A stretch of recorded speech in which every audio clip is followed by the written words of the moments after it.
بۆ ئەوەی قوربانیەکە دروست بێ بە کورتی ڕەچاوی ئەم چەند خاڵەکە کە باسیەکەین. یەکەمیان ئەبێ لە کاتی خۆیان سەر ببڕێ، یعنی لە دوای نوێژی جەژن کاتەکەی دەست پێکە هەتا چوارەم ڕۆژی جەژن. ئەبێ لە ئەنعام بێ وەکو خوای گەورە باسی کردووە، یعنی بزن و مەڕ، گوێرەکە و خوشتر. ئەبێ تەمەنی گونجاو بێ بۆ سەربڕین. مەڕ ئەبێ بەلایانی کەم 6 مانگی پڕ کردوێتەوە. بزن ئەبێ بەلایانی کەم ساڵی پڕ کردوێتەوە. و بەنسبەت مانگە ئەبێ 2 ساڵی پڕ کردوێتەوە. و خوشتر ئەبێ 5 ساڵی پڕ کردوێتەوە. مەڕ و بزن بۆ یەک ماڵەشێن و حسە یەکێکە، بەڵام 7 ماڵەتوانن هاوبەش بن لە گوێرەکەیە یان حوشترێ. هەر کەسێک توانای قۆچکردنی هەیە شەرع داوای لێ کردی ئەبێ قۆچکەی، بەڵام ئەگەر توانا و نییە و دەست و ناڕوە ئاسایە ئینشاءڵڵا پێغەمبەرمان صلی الله علیه وسلم لە بری تۆ قۆچی کردووە. و سەبارەت بە فەزڵەکەیشی خۆتان نەزانن یەکێکە لە کردەوە خۆشەویستەکان بەلای خوای گەورە. لەسەر ماڵی باوکی واش بەڵای قەبیان کرد لێم. هەر گەنجی هاوسەرگیری کردووێ و لە ماڵی باوکیا بژی ئەوێ خۆی بۆ خۆی قۆچی خۆی کە، نابێ خۆی هاوبەشکە لەگەڵ ماڵی باوکیە. ئەگەر قوربانی بە قەرز یان بە قیز بکەی قوربانیەکە دروستە ئینشاءڵڵا، بەڵام ئەو تەکلیفە شەرع داوای لێ نەکردووی. دروستە یەکێوە وەکیلی قۆچەکەت بۆ بکە، بەس بە مەرجێ بە جوانی ئیشەکەت بگەێنێتە جێ مەبەست. قۆچ بۆ مردوو ناکرێت ئیلا مەگەر وەسیەتی کردووە یاوەکو نەزر. و بەنسبەت دایک و باوک مردوو بنیان زیندوو بە منداڵەکانیان قۆچ بکەن ئینشاءڵڵا خێری بۆیان نەڕوا، بەڵام جگە لە ئەوان بەڵگەی لەسەر ناتووە. لە کاتی قوربانیکردنە یەک نیەت بێرە، نیەتی نەزر و کەفارە و گوێزەبانە و ئەم هەموو نیەتە کۆمەکەرۆ باخوا لێتی قبوڵکە. حیوانی قۆچ ئەبێ عیبدار نەوێ، ئەو عیبانەیش کە شەرع باسی کردو ئەمانن. نابێ شەل بێ.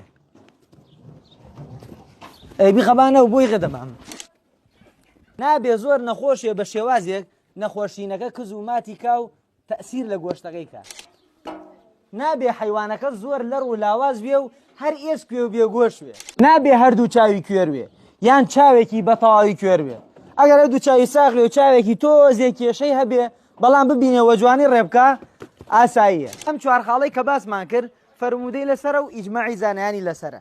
خاڵێکی تریشەیە خۆشەویستانم حیوانی جەلالە، ئەو حیوانەی کە لەسەر زبڵ و زێراب گەورابێ بە هەمان شێواز بۆ قۆچ ناشێت. لە غەیری ئەم عیبانەی باسمان کرد باقی عیبەکان نابنە ڕێگر لە قبولبوونی قۆچەکەت، وەکو شاخی شکیاوێ یان گوێی کەل بووێ لێ بڕیاوێ یان زمانی بۆ نە لێ بڕیاوێ، یا وەکو گوانی کێشەی بۆ دروست بێ گوانی لێ کریاتەوە و شیری نەماوێ، یان حیوانەکە خەسێنراوێ، یا وەکو لە کلکی بڕێکی لێ بڕیاوێ، ئینشاءڵڵا مە تەسیر ناکات لە قوربانیەکەت. حیوان خۆشەویستانم کاتێ سەری بڕی بەم شێوازە ئەوێ ڕووی بکەیتە قیبلە، گریمانەوە قیبلەیە بەلای ڕاست و ئەیخەیت و دوای ئەوە دەسەکەی بە سەربڕینی باشتر وایە خۆ سەری بوڕی. لە کاتی سەربڕینی ئەژی بسم الله والله أكبر اللهم هذا منك ولك اللهم هذا عني وعن أهل بيتي. وأو قصاوي كسرية بريبوت أبي مسلمان بيو خواناس بيه. دوای حیوانەکە سەربڕی سێ شت نادروستە.